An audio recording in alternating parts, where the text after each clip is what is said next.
Desde os primórdios do pensamento cristão, o universo religioso da profecia hebraica tem sido substancialmente explorado por setores significativos da teologia cristã. Na reflexão teológica moderna, entre as quais podemos mencionar a teologia política europeia e a teologia da libertação latino-americana, a consciência profética sempre apareceu como um elemento central e determinante. Especialmente na teologia bíblica latino-americana, a exegese do corpus profético encontrou um espaço significativo, tornando-se o núcleo de uma reflexão que encontrou na crítica da profecia hebraica os fundamentos decisivos do seu discurso teológico SCHWANTES, 1987. Essencialmente marcada por uma abordagem de cunho exegético e histórico, tal leitura do profetismo bíblico não possui como objetivo uma doutor em teologia pela PUC-Rio. Pós-doutorando em ciência da religião pela UFJF. Professor titular do Seminário Teológico Batista do Sul do Brasil, Brasil. E-mail, edson.fernando@ual.com.br, edsonfernandodealmeida@gmail.com. Abordagem e compreensão teológico-filosófica da consciência profética, como encontramos sistematizado no pensamento de Abraham Joshua Heschel. Apoiado numa aproximação fenomenológica da consciência profética, Heschel descobriu no profetismo literário bíblico a noção de patos divino que se tornou a plataforma de um pensamento teológico que ousou questionar o axioma da impassibilidade divina. ABRAHAMHESCHEL, a interface fenomenológica entre a tradição judaica e o mundo filosófico ocidental. Foi a partir de uma abordagem fenomenológica que Abraham Joshua Heschel encontrou um espaço de dignidade para a religião do profetismo bíblico KAPLAN, de Resner, 1998. Tal abordagem tomou como seu objeto específico a experiência religiosa.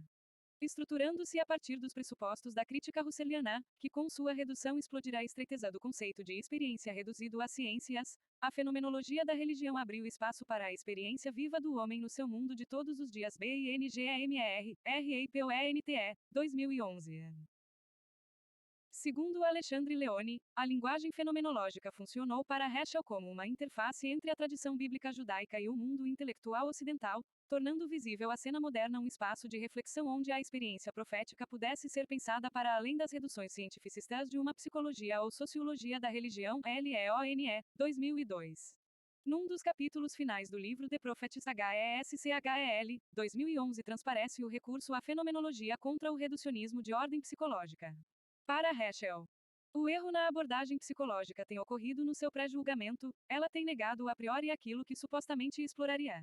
Portanto, ao invés de elucidar a experiência profética, ela tem tentado dissolvê-la através de sua explicação. Consistente com sua visão da vida interior como uma continuidade ou como um processo, ela tem tentado olhar para a inspiração profética como uma continuidade de um processo que começou na imaginação ou no subconsciente. Ela tenta explicá-lo como o produto das experiências pessoais do profeta, cenas, paixões, tensões, frustrações, para relacioná-las ao que se chama de complexos. Profecia, então, seria apenas uma maneira de fazer conexões entre os diferentes elementos da experiência do profeta, uma organização única dos impulsos que suas sensações despertaram. HESCHEL, 2011, p. 520 a 521. A crítica de Heschel procura desvencilhar-se das reduções cientificistas do fenômeno religioso que caracterizaram as abordagens modernas, procurando, na trilha de pensadores como Rudolf Otto e Gerardus van der Leeuw, superar os determinismos que desqualificaram a essência de tal fenômeno, aproximando-se, não daquilo que seriam os epifenômenos desta experiência, mas da experiência mesma que se concretiza como o sentido do sagrado. Dois trechos do livro O Homem à Procura de Deus e um terceiro, do livro Deus em Busca do Homem, parecem confirmar tal hipótese. No primeiro, Heschel descreve a sua chegada à Universidade de Berlim para os seus estudos de filosofia. Eu pensava que meus professores estavam escravizados à moda de pensar grego-germânica. Colchete que abre ... colchete que fecha. Para eles a religião era um sentimento. Para mim a religião incluía as intuições da Torá, que é uma visão do homem do ponto de vista de Deus. Colchete que abre ... colchete que fecha. Para eles Deus era uma ideia, um postulado da razão. Eles lhe concediam o estado de ser uma possibilidade lógica. Mas supor que ele tinha existência seria um crime contra a epistemologia. O problema para meus professores era como ser bom. Nos meus ouvidos a questão soava, como ser santo. O bem não pode existir sem o santo. O bom é a base, o santo é o cume. Um homem não pode ser bom se não procura ser santo. HESCHEL, 1974, pp. 124 a 125. No segundo trecho do mesmo livro, Heschel quebra o invólucro da significação racional como única forma de conferir dignidade à observação das mitzvot. A religião não está dentro, mas além dos limites da pura razão. Sua tarefa não é competir com a razão, ser uma fonte de ideias especulativas, mas ajudar-nos quando a razão só nos ajuda parcialmente. Sua significação deve ser entendida em termos compatíveis com o senso do inefável. Frequentemente, quando os conceitos falham, onde o conhecimento racional termina, começa o significado da observância. Sua finalidade não é essencialmente servir à higiene, à felicidade ou à vitalidade do homem. Sua finalidade é dar santidade à higiene, grandeza à felicidade, espírito à vitalidade. HESCHEL, 1974, p. 136. Por último, a proposta de Heschel de uma teologia profunda para além de uma filosofia exercida como processo de pensamento-conceito, reduzida à análise do conteudismo do pensamento, pela via de suas suposições e doutrinas. Para aprender a profundidade da fé religiosa, nós tentaremos determinar não tanto o que a pessoa está apta a expressar, como o que ela não está apta a expressar, os insights que nenhuma linguagem pode traduzir. Devemos lembrar sempre que o perigo mais importante para a filosofia, afora o ócio e a imprecisão, é o escolasticismo, a essência do qual é o objetivar o que é vago como se fosse preciso tentar adaptá-lo a uma categoria lógica exata. De fato, um dos erros fatais da teologia conceitual tem sido a separação da existência dos atos religiosos das afirmações acerca de si mesma. Ideias a respeito da fé não devem ser estudadas totalmente separadas dos momentos da fé. Se uma planta é arrancada do solo onde está, removida de seus ventos, dos raios de sol e vida ambiente, e conservada numa estufa, observações feitas com tal planta revelarão sua natureza primordial. A intimidade crescente do homem que penetra e se curva para a luz de Deus dificilmente pode ser transplantada de uma simples reflexão. Removido de seu ambiente na vida humana, murcha como uma rosa prensada entre as páginas de um livro. Religião é, naturalmente, pouco mais do que um remanescente dissecado de uma antiga realidade de vida quando é reduzida a termos e definições, a códigos e catecismos. Pode somente ser estudado em seu habitat natural de fé e piedade, numa alma onde o divino está dentro de todos os conceitos. HESCHEL, 1975, pp. 21 a 22. A Teologia do Patos em ABR-AHMHSCHL 1. O objetivo principal de Abraham Heschel ao escrever uma de suas mais importantes obras, De Prophet das Prophetische Bewusstsein, foi analisar e interpretar a consciência profética a partir do profetismo literário bíblico, com foco entre o VI e séculos. Originalmente o texto foi escrito como requisito para a obtenção do seu doutorado em filosofia na Universidade de Berlim, nos anos 30 do século passado. Nos anos 1960, reescreveu-o no contexto estadunidense. Segundo Heschel BRKOVITS, 1964, dois aspectos podem ser distinguidos na experiência profética, um objetivo e outro subjetivo. O aspecto objetivo diz respeito à realidade de Deus em seu caráter transcendente, como se apresenta à consciência profética. O aspecto subjetivo tem a ver com a resposta do profeta à força dessa presença. No dizer de Alexandre Leone, o profeta esqueliano é aquele que se descobre objeto da visita divina, LEONE, 2002, p. 104. A investigação do elemento objetivo de tal visita, Heschel chamou teologia profética. Ao elemento subjetivo de tal experiência, denominou religião profética. O que o profeta conhece da realidade de Deus não advém de silogismos lógicos e induções. O que o profeta sabe de Deus vem do seu confronto com a divina presença. Ele o conhece a partir da afetação que sofre pela via do patos divino. Seu conhecimento, por isso mesmo, é mais intuitivo, uma espécie de relacionamento que encontra na metáfora dos amantes uma expressão mais apropriada.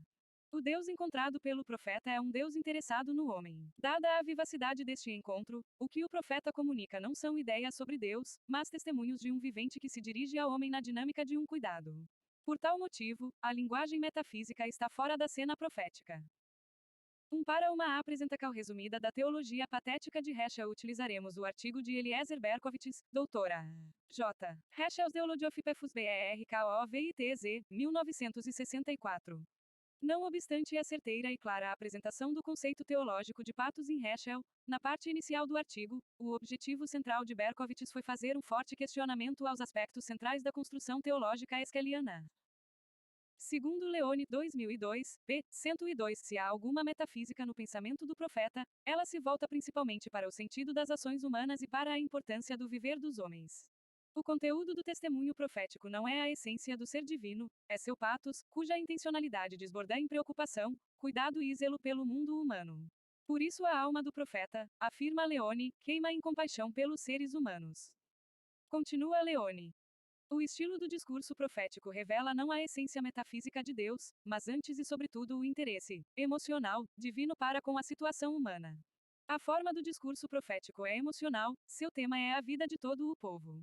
Essa vida das pessoas é ela mesma coalhada de contradições. E essas contradições vão também se refletir na preocupação divina, que por um lado afirma a importância do homem para Deus, e por outro lado condena e repreende a injustiça, a idolatria e mesquinhez da sociedade humana. Leone, 2002, p. 102 a 103.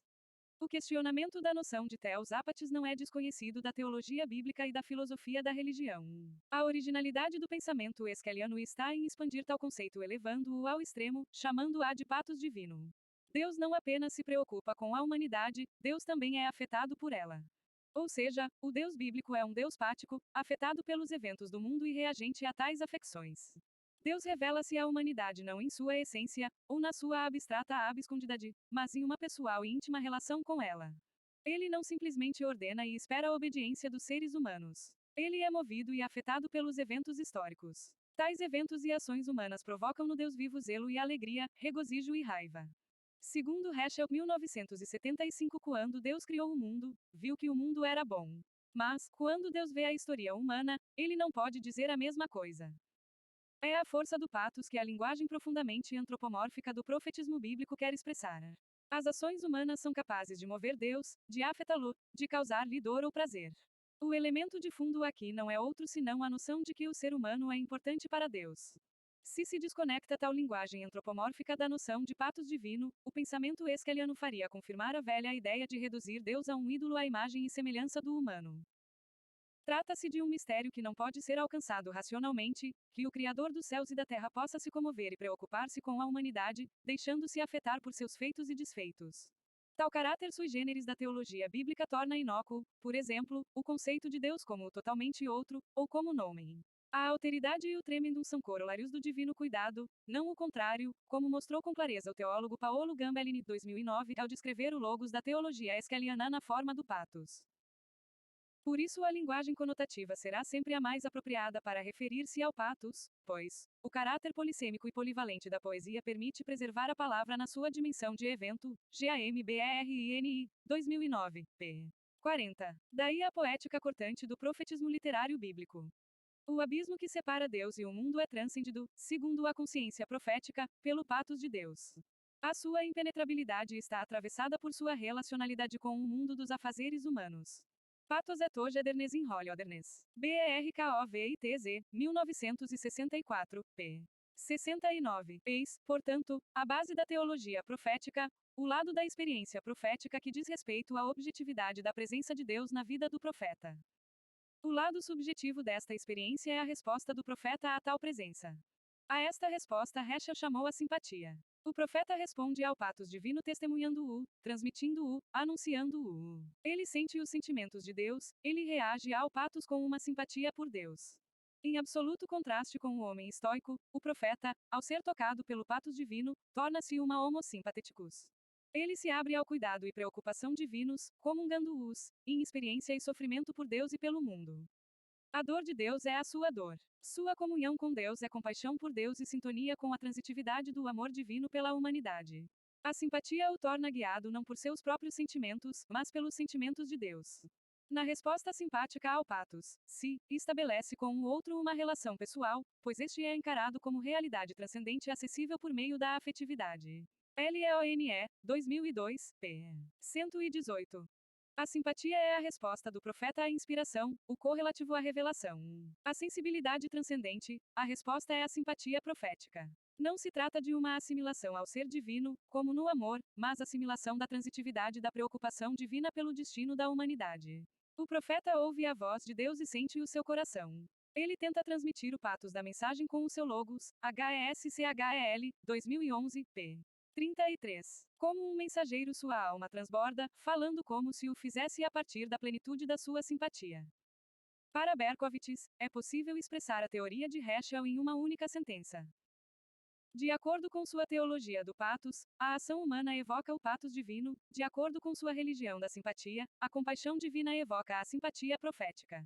O homem afeta Deus e Deus afeta o profeta. No diálogo entre Deus e o homem, Deus responde com patos, no diálogo entre o profeta e Deus, o profeta responde com simpatia. BRKOVITZ, 1964, p. 70. O M. A fenomenologia do patos. A noção de patos divino se impõe desde a primeira linha do livro The Prophets. Estranheza e fascínio emanam da figura do profeta bíblico na hermenêutica esqueliana. Este livro é sobre algumas das pessoas mais perturbadas que já existiram, homens cuja inspiração trouxe a Bíblia para dentro do ser, homens cuja imagem é nosso refúgio na aflição, e cuja voz e visão sustentam nossa fé. HESCHEL, 2011, p. XXI. Para Heschel, a significância dos profetas não está no que disseram, mas no que foram e, a menos que acordemos para o que com eles aconteceu, não entenderemos o que quiseram dizer. Mas, pergunta Heschel, como fazê-lo? Já que os momentos que viverão não são objetiváveis nem avaliáveis e, por isso mesmo, não podem tornar-se objeto da análise científica. O que temos, segundo Heschel, é a consciência dos momentos que viverão preservada em palavras. Portanto, como alcançar uma espécie de compreensão do profeta através da descrição de sua consciência para relacionar o seu vivido como refletido e expresso no registro escrito de tal experiência? Eis a tarefa a que se propõe Heschel, tendo como instrumento a redução fenomenológica. O primeiro passo é a busca da superação da visão unilateral em sua dupla face, aquela que, isolando a noção de inspiração, acaba perdendo a visão da situação humana. Ou, em contraste, aquela que reduz a visão da profecia inteiramente à vida dos profetas. No primeiro caso, ressalta-se o elemento transcendente com o perigo de uma mecanização da noção de revelação. A isso Heschel chamou de panteologia.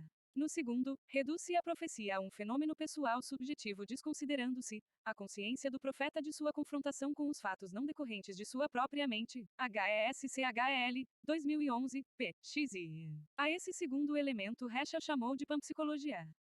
A rejeição de ambos os extremos deve brotar da percepção de que as palavras dos profetas dão testemunho de uma situação que desafia a panteologia e a panpsicologia.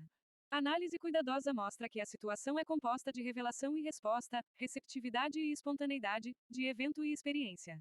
Eu sustento, entretanto, que as marcas do elemento pessoal devem ser rastreadas, não fora do ato profético, mas dentro dele. HESCHL, 2011, p. XI. Ao propor-se a tarefa da aproximação à consciência do profeta, para colocar a pergunta sobre sua singularidade, Heschel adverte: explicar o profeta a partir de um conjunto de elementos preconcebidos é colocar a carroça à frente dos bois. Quando explicar é o propósito, o entendimento understanding acaba sendo prejudicado. Isso acontece, por exemplo, quando o profeta, de antemão, é concebido como um poeta, um ativista, um moralista, um crítico.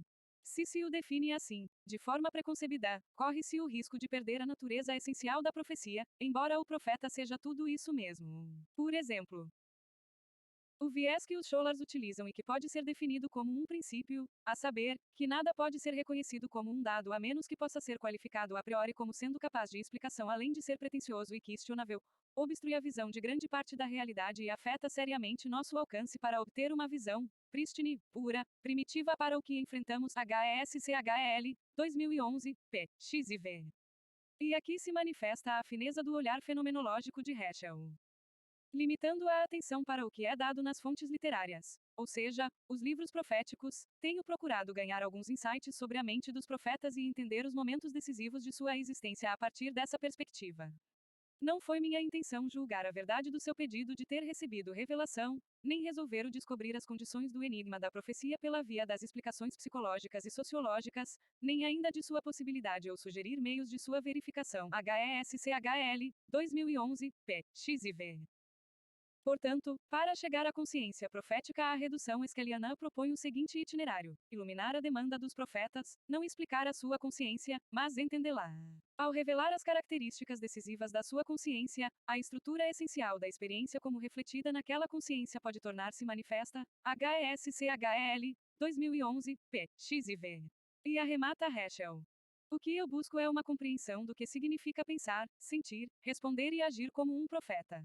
Não faz parte da minha tarefa ir além de sua consciência, a fim de explorar o subconsciente ou chegar aos condicionamentos antecedentes e experiências dentro da vida interior do indivíduo. A suposição de que está além e abaixo do limiar da consciência do profeta nunca pode ser um substituto para a compreensão do que é exibido na própria consciência. Também não é possível confirmar o que ele afirma. Nós podemos chegar a algum conhecimento do que agitou o profeta como um profeta das ideias pelas quais ele foi movido em determinados momentos. Nós não podemos provar as realidades e eventos que precederam esses momentos. HESCHL, 2011, p. X e V. Portanto, colchete que abre colchete que fecha. Observação, inspeção, abordagem e sondagem, a pura visão do que nós encaramos, servem para nos apresentar a realidade do fenômeno e aguçar a nossa capacidade de formular perguntas que conduzem à descoberta do que é único sobre ele. De fato, isso requer mais esforço para entender quais questões não podem ser feitas e aquelas demandas que não podem ser atendidas. O que prejudica nosso olhar são os hábitos da visão tanto quanto os concomitantes mentais do ver. Nossa visão é impregnada com conhecimento ao invés de sentir dolorosamente a falta de saber o que vemos.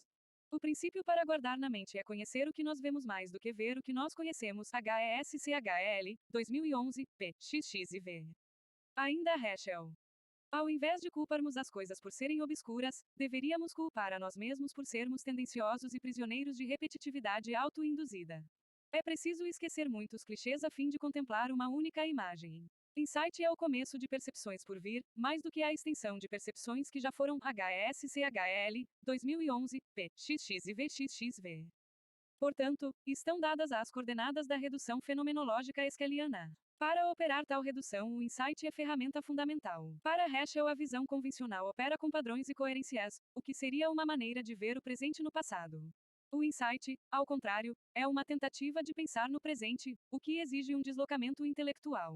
Por isso, há que cultivar uma abertura para o não familiar, o inacreditável, o sem paralelo, o surpreendente, bem como suspender as crenças pessoais. Para Heschel, a situação de uma pessoa imersa nas palavras dos profetas é a de estar sendo exposta a uma ruptura incessante da indiferença. E conclui, é preciso um crânio de pedra para permanecer insensível a esses golpes. HESCHL, 2011, p. 25. Para o teólogo judeu é preciso suspender o julgamento e pensar livremente se quer compreender um fenômeno. A suspensão do juízo é também a suspensão da indiferença. É estar envolvido. Para Heschel, cada reflexão faz aparecer o abismo que há entre os fenômenos e nós mesmos.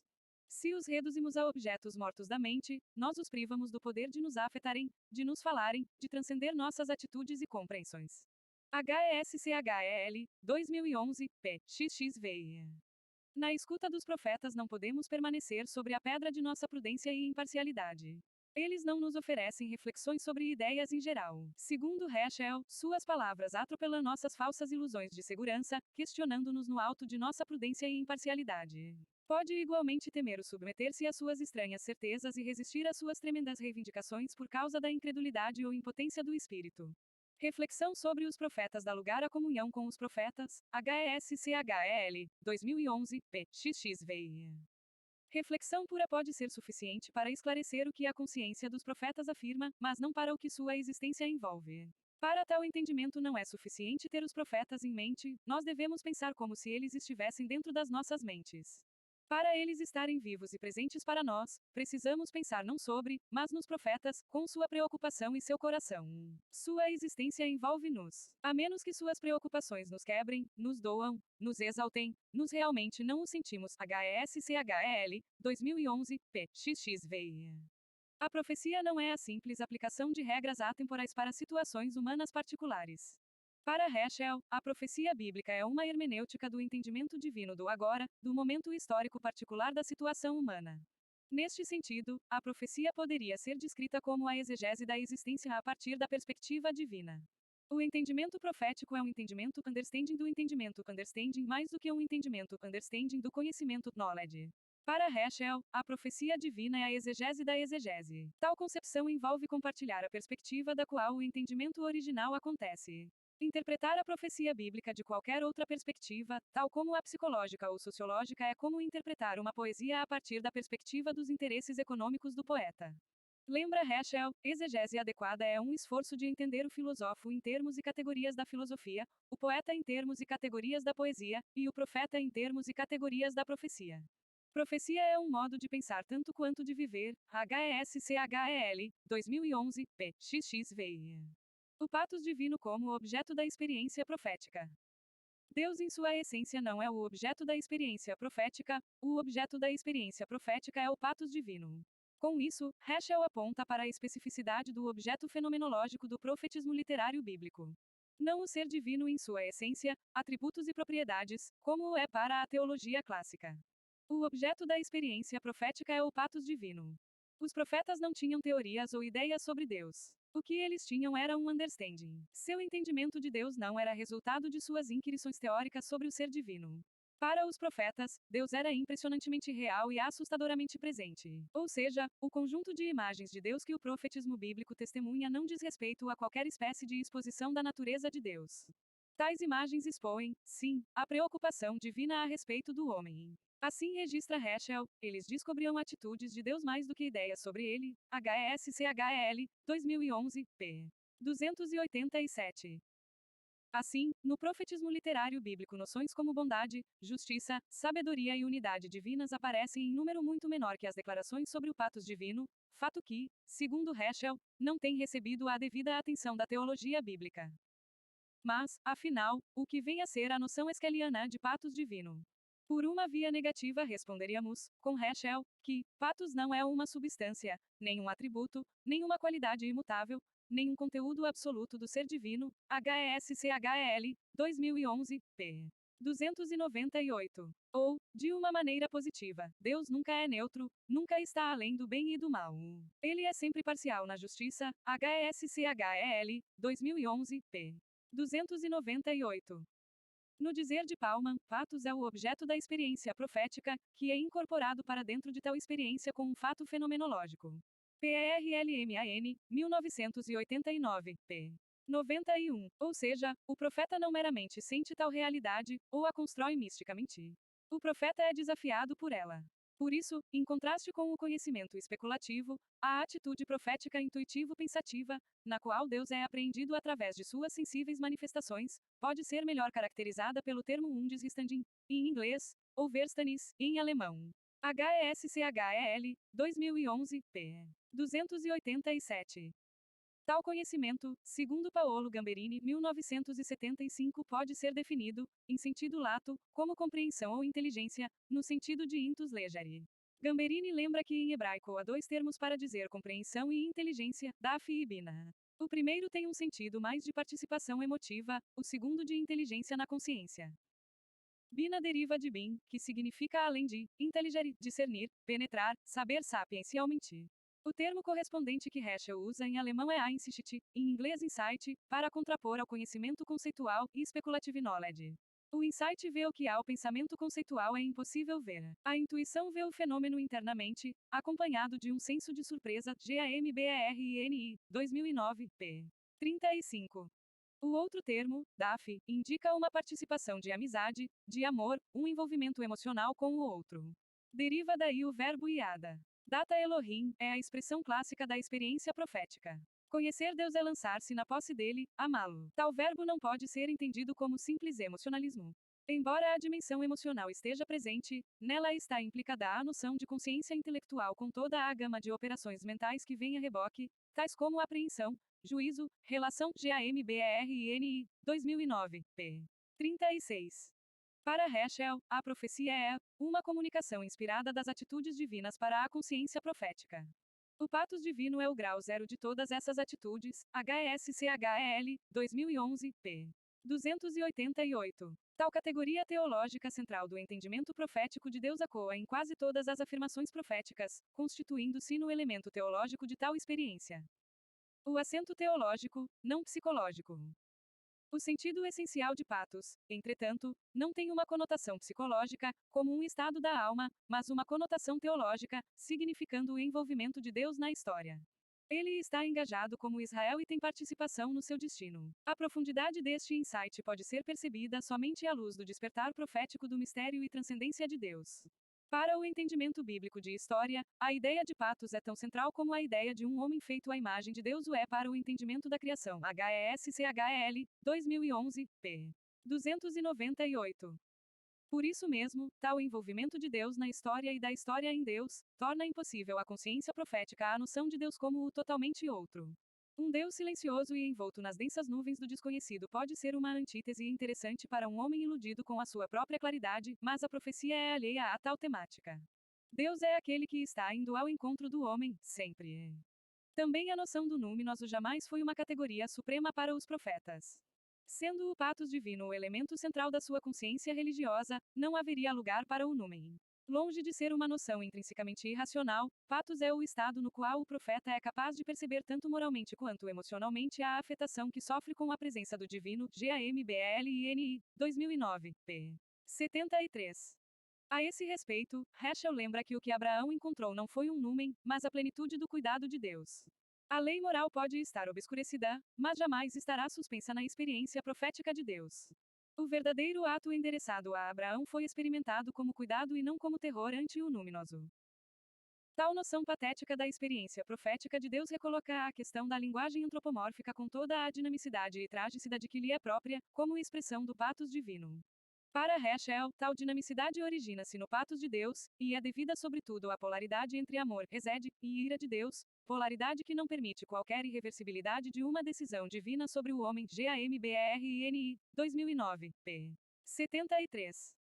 Dessa forma, segundo Gambellini 2009, p. 75, a noção de patos permite pensar a transcendência divina sem prescindir do envolvimento de Deus na vida do seu povo. Se o patos não diz respeito à essência de Deus, mas há uma relação entre ele e o homem, então, trata-se de uma realidade funcional mais que substancial, um ato divino mais que um atributo.